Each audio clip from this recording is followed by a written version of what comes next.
So you've seen all of your artist friends starting to do little web comics, and you want to know how to do it too. I'm going to show you how I do mine, and maybe that'll give you guys some ideas of how to jump in.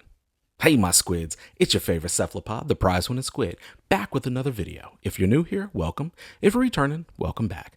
I'm an artist who likes to do illustrations and webcomics, and my webcomic, Taliah, is up on globalcomics.com, Webtoons, my website, artbytheprizewinningsquid.com, and my Patreon, patreon.com/theprizewinningsquid, where you get to see all of the pages early. You get tons of behind the scenes and work in progress stuff. And then videos like these will actually show up over there first. It's going to be on YouTube and there for this time, so you guys get a kind of idea of what I'm doing with the videos over there. So if that's something that you guys like, go ahead and subscribe over there. And then on this channel, we talk about art and art-related drama. So if you like that, subscribe here as well. And like I said, I'm going to show you guys how I put together a webcomic. I'm not saying I'm a professional. I don't work in the industry as a professional. I've been releasing this thing for 3 years. I'm still learning tons and tons of stuff.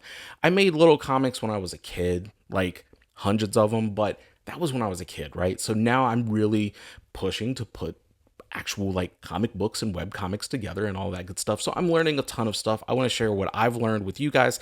You guys can see how I do pages. I'm actually going to be looking at them down here. That's why I keep looking here. But I'm going to show you guys how I do pages, and maybe that will give you an idea how to approach doing some of your pages. Big caveat.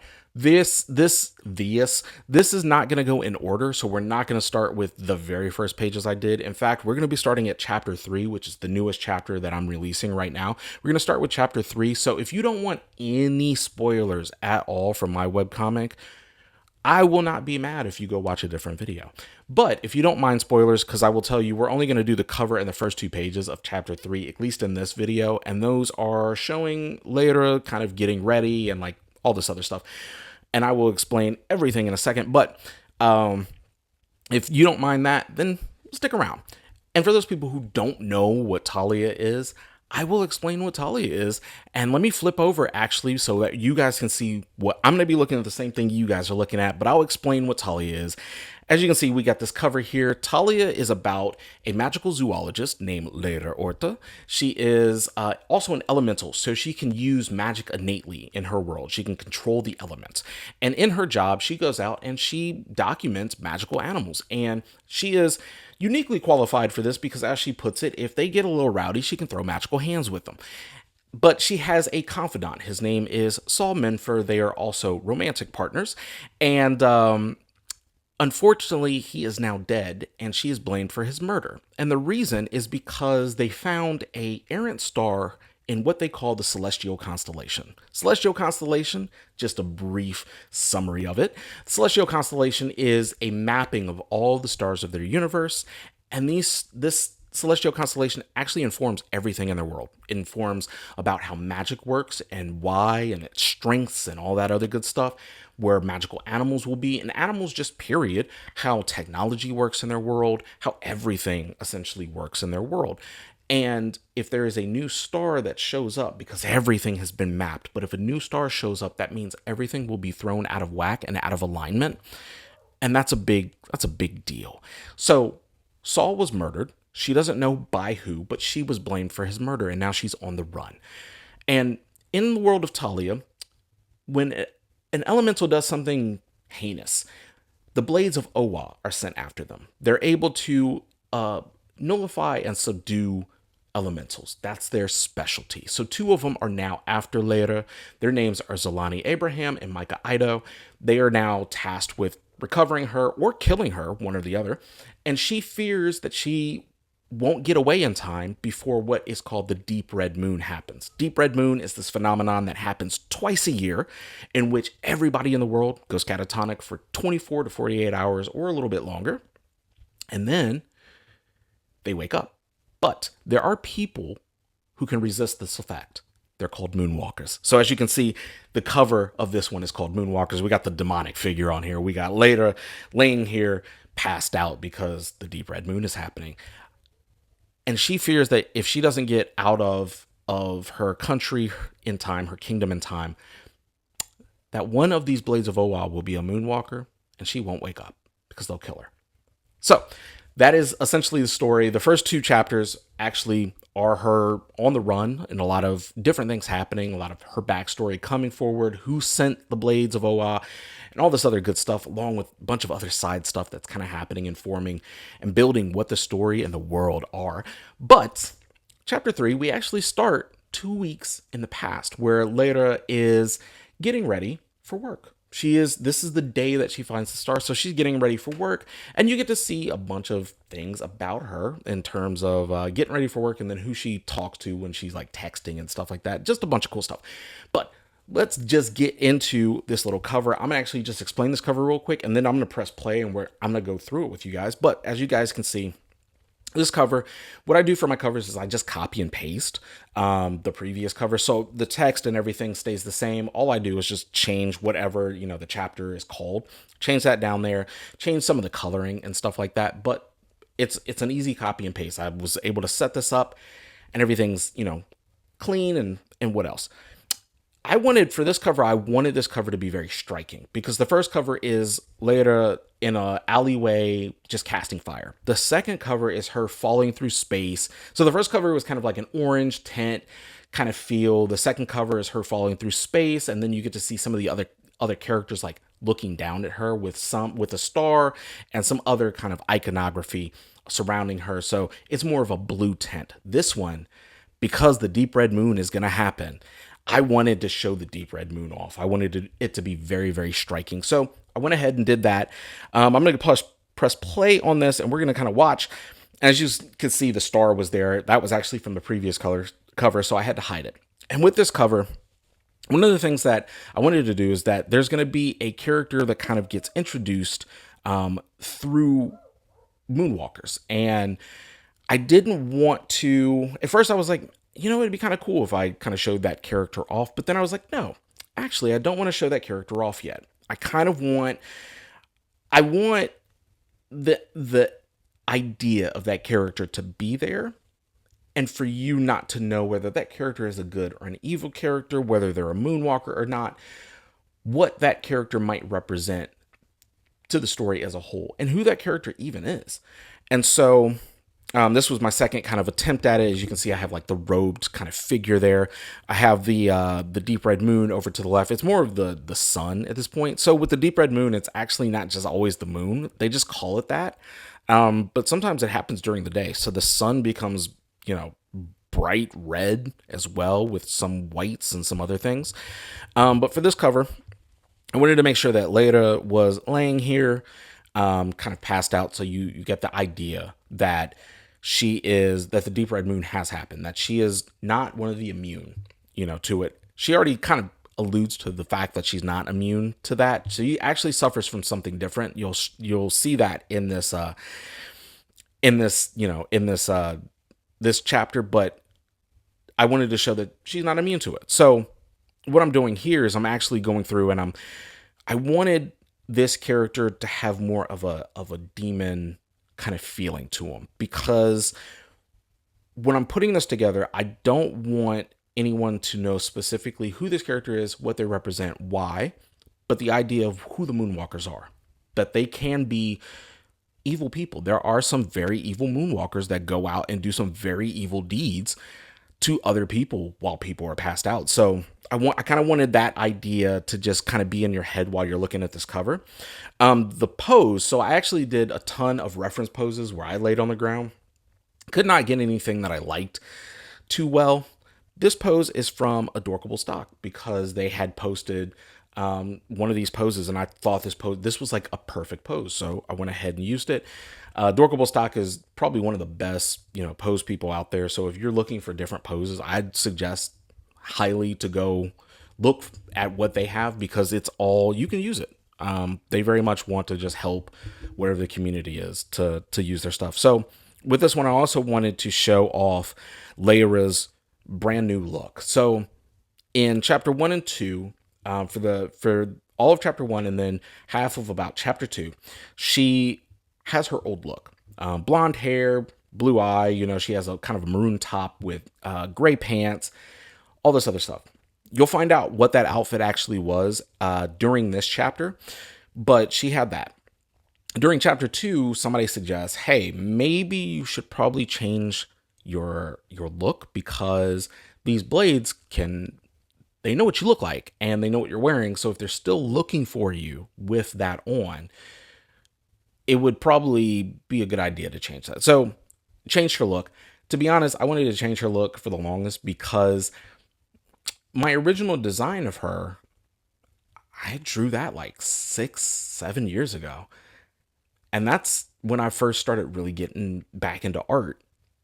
And I feel like I am now able to draw not just better, but there's a lot of things that would have taken me a lot longer back then that don't now. And I wanted to give her more of a look that made sense for what her day job was.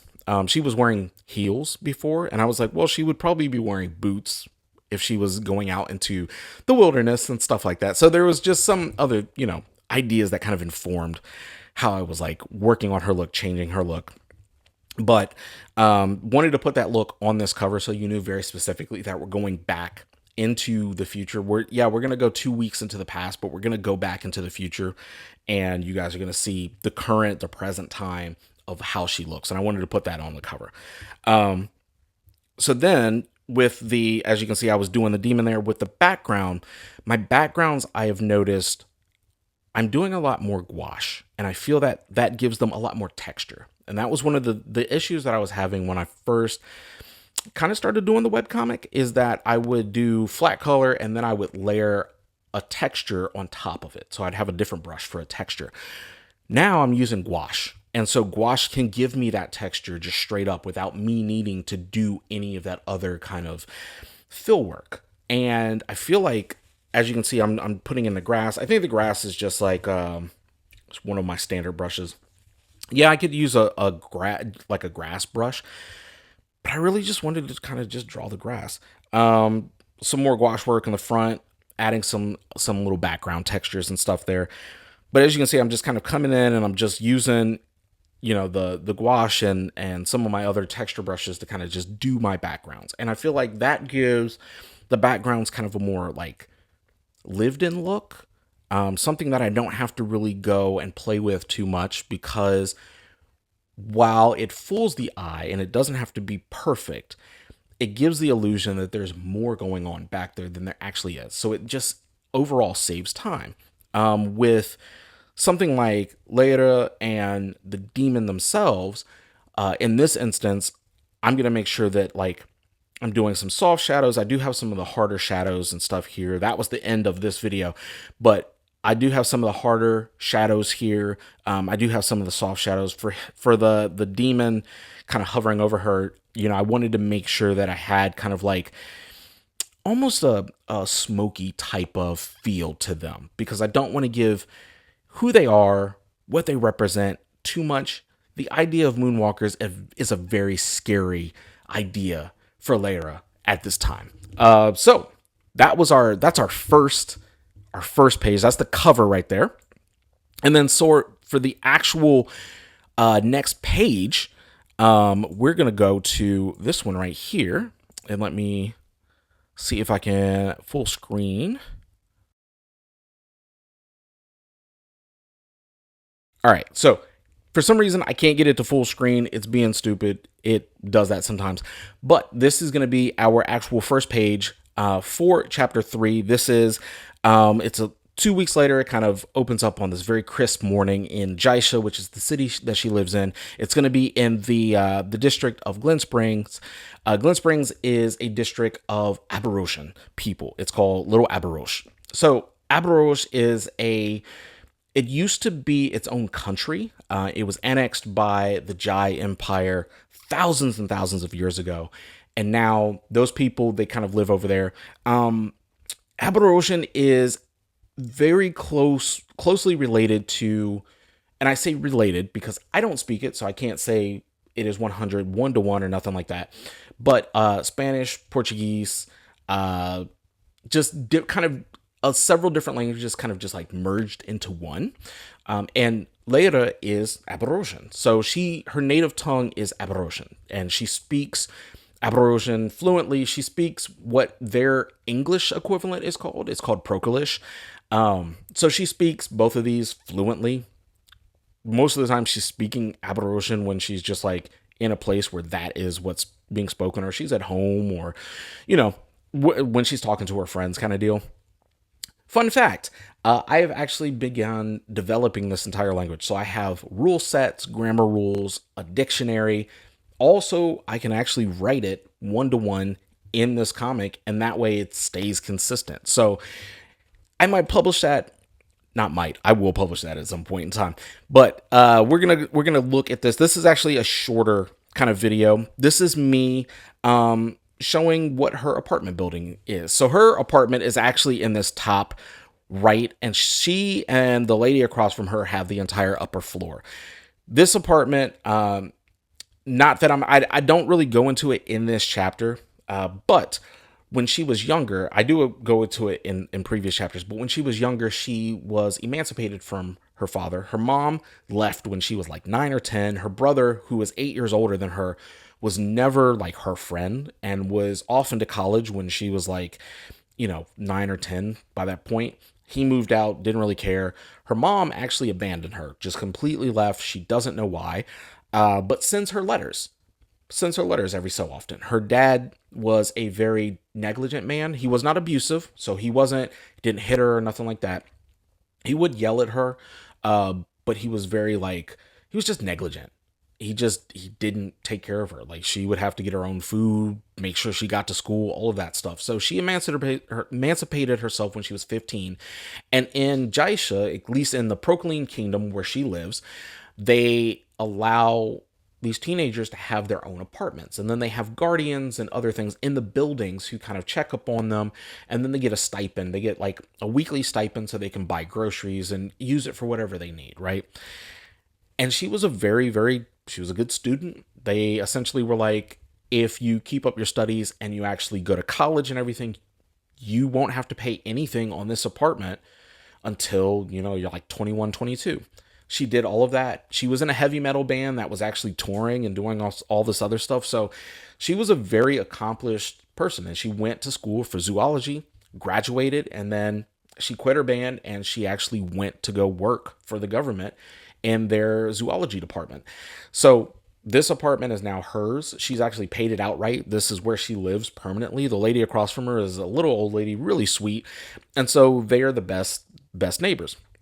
And then the rest of the building, there's a couple teenagers that live on the bottom floor. There's guardians that watch over them, all that good stuff.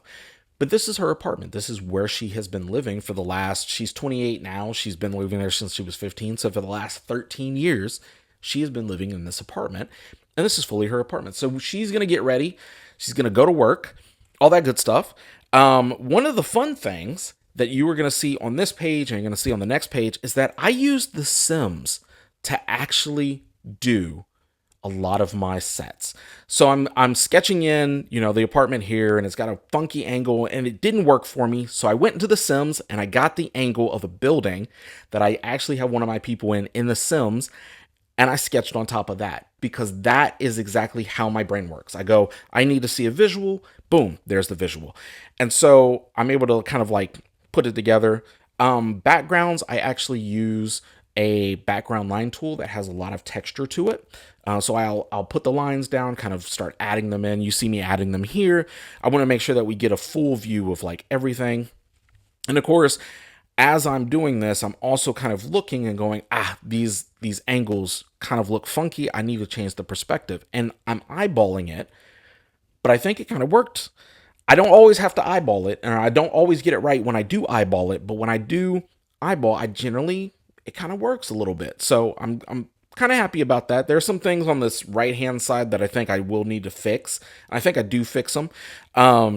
There is a flag in the bottom left-hand corner. So while I was actually putting this page together, I went and drew the Aborosian flag, because I was like, somebody's going to have this flag in their, in a window or something. Kind of painted in some of the background with some gouache, adding in some of the, the curtains and things like that, some of the colorations. And I want to make sure that in this bottom right-hand corner that I actually do put the sign for what the apartment building is, but it's not just going to be in Procreate. I have to make it in Aborosian as well. So there have been times when I'm starting to add things in Aberration, and I realized, I don't actually have a syllable, or I don't have something for that, so I need to go fix that. So there's times when I'm working on a page and I'll switch from actually drawing to going to write something, because I need to put something together and make sure it's permanently there so I can always reference it. So with this page, I'm putting together the stuff in the bottom now, some of the bushes and things like that. We have, if you notice in the top right hand corner, so the way that their the top floor kind of is, the other floors have 4 units. So it's the curtains that you're looking at, that's like a single unit, and then the back windows are a different unit. But on the top floor, it's only 2 units. So Later's is on the right side, and it comes from the front all the way to the back, and then the little old ladies is on the left side. But they have a hallway that runs between the 2 units, and then you open a door and you go into this little sectioned hallway here. Hopefully you can see my mouse, and it's this little sectioned hallway right here, and then there's another door that's right here that you can enter into the actual apartment.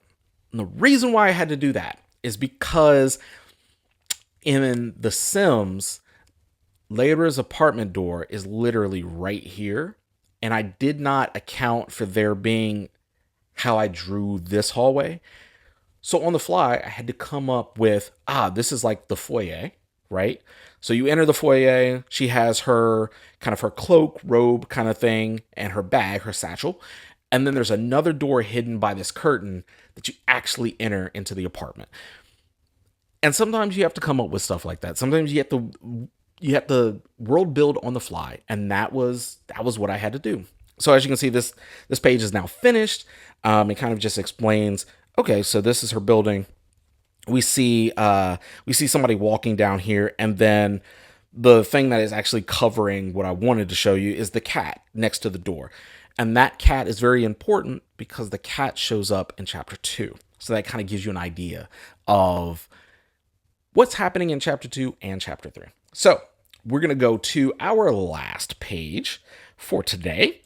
You're going to get to see way more of the Sims backgrounds and the Sims work on this page. So with this page, a couple things that I've actually done now that I've actually published this page.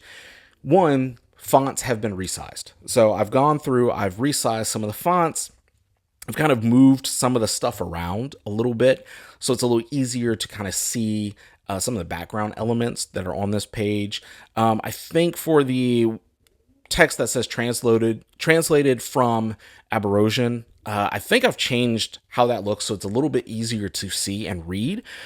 But like I said, there's going to be some things that you guys are going to see these videos, and it's going to be different in the actual page when you go look on Global Comics or my website or Patreon.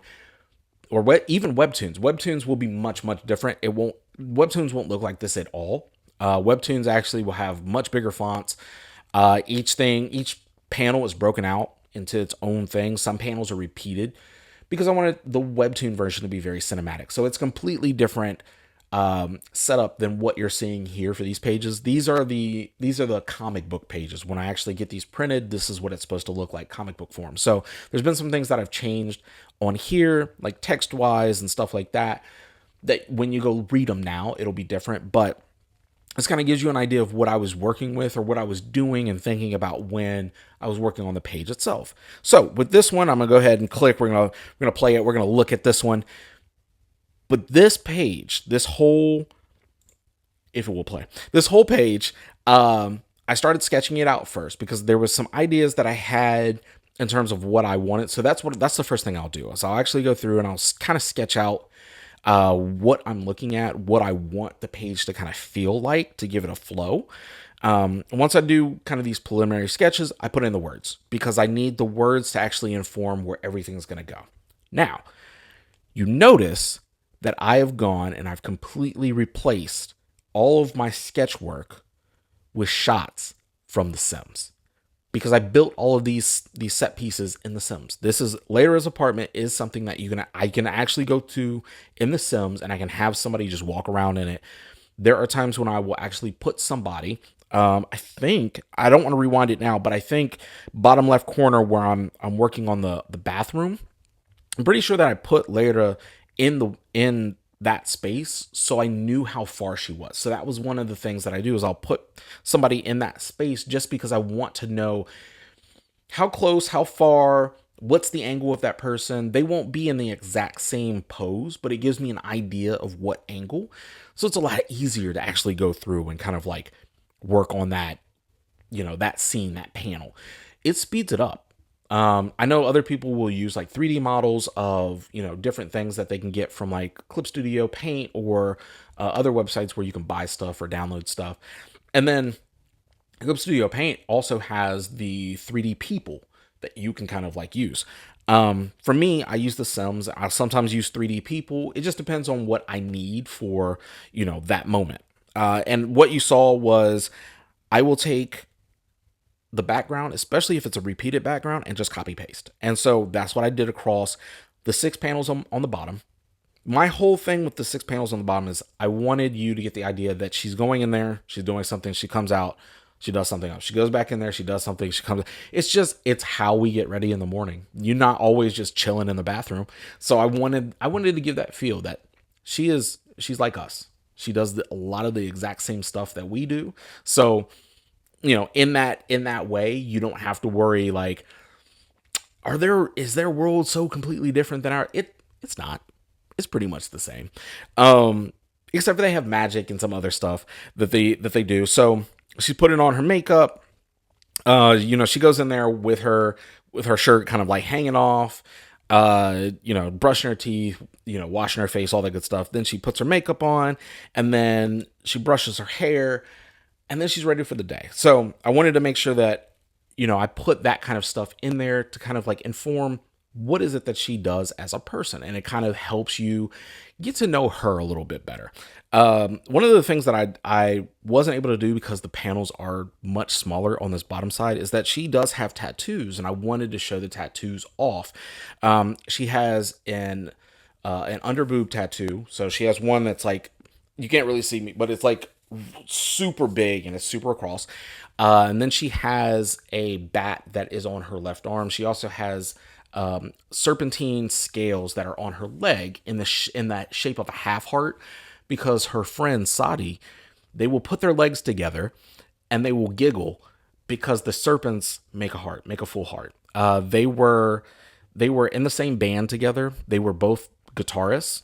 Later was the lead guitarist. Sadi was rhythm. And Sadi went on to do more music stuff after that.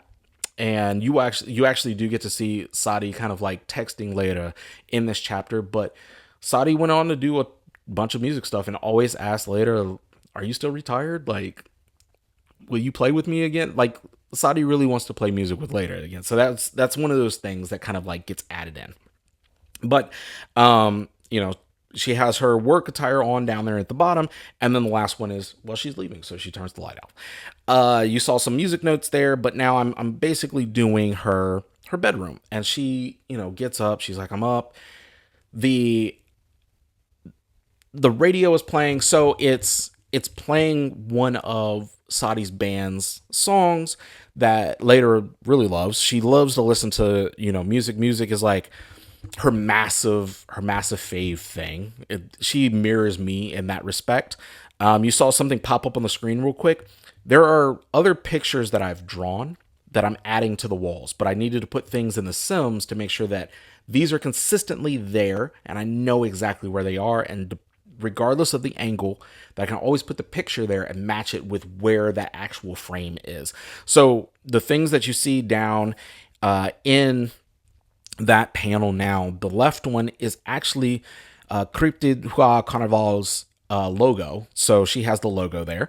And then the one to the right, that's in the top right hand corner of that frame or in that panel, is actually her band when they were at Artornia.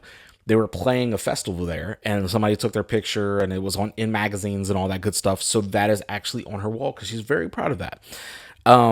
So as you can see, I will put I'll put the light, the shadow, I'll put all of that. I try to, at this point, what I try to do is I actually try to do everything with a single panel. So I'll do, the sketching. I'll sketch the whole thing and then put the panels there. And then I'll go back and I'll make sure I finish the whole panel from top to bottom, especially a panel like the bottom 6, because there's things in the first panel that need to be across all of them. So if I can just finish all of that, make sure I don't have to mess with the background again because it's already done. But sometimes I forget, oh yeah, these same colors or these same feels or these same whatevers have to be on previous panels because I'm working from bottom to top on this page. Sometimes I work from the middle out. It just kind of depends. But I keep having to go in and actually like fix things. With these middle 2 panels, there's the one to the left. So I had to import Saul's portrait that I drew and put that on her phone because that's, she has Saul's portrait on her phone, or Saul's just picture on her phone. And then on the right hand side, I actually had to put her tattoo. Because originally wasn't going to have a tattoo there. And I was like, no, you know what? I kind of want her to have an arm tattoo because I want her to eventually start getting a sleeve of different cryptids that are in her world. And they represent her friends as well. So I wanted to at least put the one kind of cryptid that represents her, the Arbon. I wanted to put that on her arm, right? So this one, it's not specifically the Arbon, but it's like one of the sister creatures of it.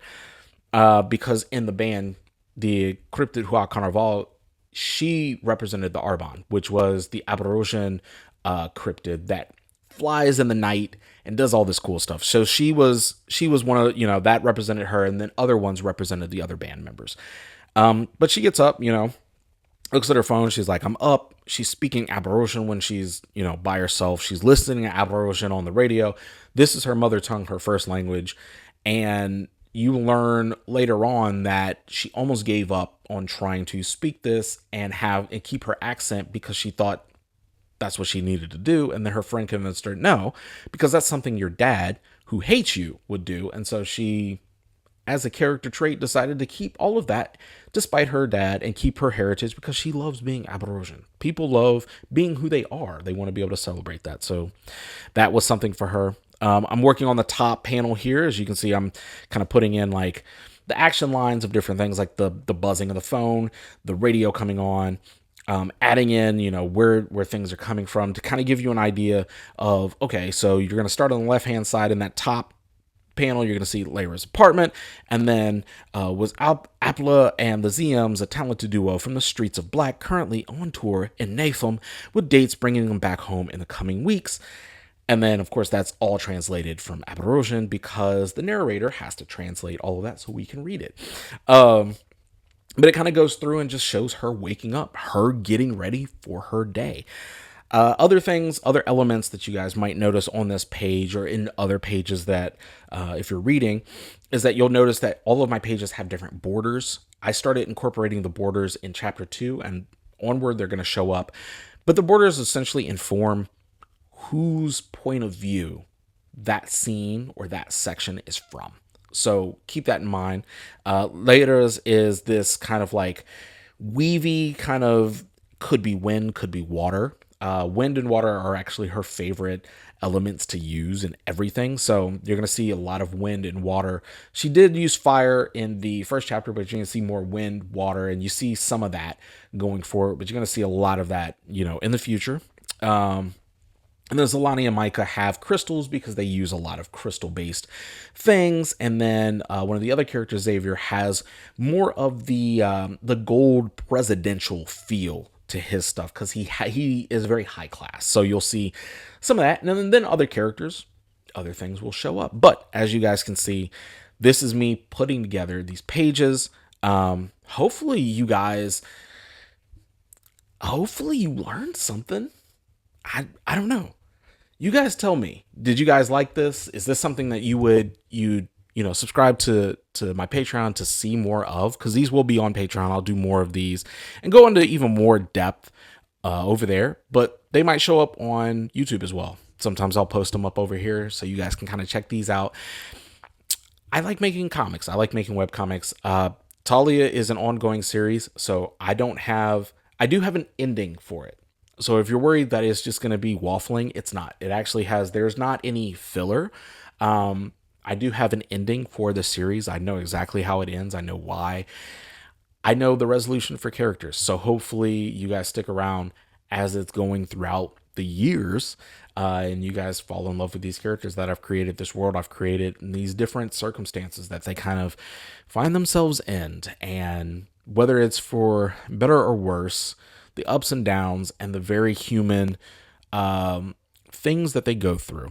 So hopefully you guys stick around for that. I do have two other kind of webcomic projects that I'm working on. They're one shots, so they're one of them is probably like 10 pages max, maybe 15 maximum. The other one is, I think, gonna probably be 30 or 40 pages, but they're one shots, they're one and dones. There's no extending them or anything like that. But hopefully you guys, when I publish those up, you guys will go check those out. Those will be on my website. I'll put them on Global Comics as well. Webtoon, they'll show up on there as well. So hopefully you guys like kind of what I showed you, and it gives you ideas of what to do for your own webcomic, or even just if you were interested in seeing how does somebody assemble a comic page.